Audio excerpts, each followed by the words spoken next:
Brought to you by Penguin.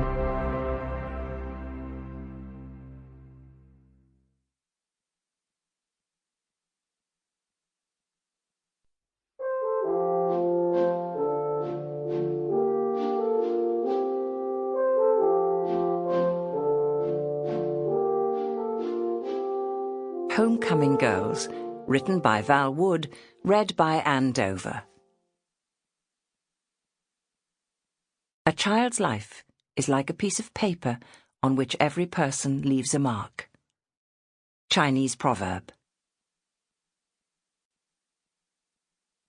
Prologue. In the mid-19th century, there had been great poverty and distress in the port town of Hull. Cholera, typhus, and malnutrition killed off many inhabitants. Opium addiction was rife, and there were mutterings from the abandoned poor who considered that they suffered much injustice at the hands of the rich and more fortunate. Those amongst them who concluded that they needed to eat and work in order to stay alive and keep a roof over their heads eventually gave up complaining when hunger and apathy sapped their energy. In those days, 2 young women on the brink of starvation, in a final desperate act, took control of their own lives. One, normally quiet and reserved, but with a yet undiscovered inner core of steel, became a beacon of hope as she railed against oppression and inequality and spoke up for the rights of herself and others like her, whilst the other, hungry and deprived, succumbed to the lure of a life of comparative ease and became the mistress of a rich and married philanderer. The consequences of these naive young women's actions were to stretch out for 20 years or more, touching the lives of many, and even reaching the shores of America, which for some wasn't quite the land of opportunity, the El Dorado it was meant to be. Into this new world, a child of mixed parentage was born. Of her Chinese mother, nothing was known, except that she too had escaped from oppression, and about her father there were many questions but few answers. It was to the old town of Hull that the child was returned. There were many who were curious about her and wondered about her ancestry. Residents in the port town were used to foreign sailors, brown and weathered, speaking languages that they couldn't understand, whose only English words were girls or room.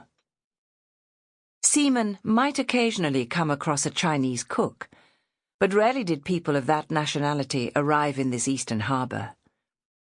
Sometimes women were smuggled off the ships, young, pretty women, their faces pale with fear, who, speaking with Germanic or Scandinavian accents, begged to be taken back home. But never young women like her. Rich, beautiful, and with a cool, enigmatic glance which defied interrogation. Oriental, the gentry whispered as they speculated. They knew her father, of course, or once did, for he was long dead. The Newmarch family was well known in the town, not only for their wealth, but for their industry and charity, and she was part of it.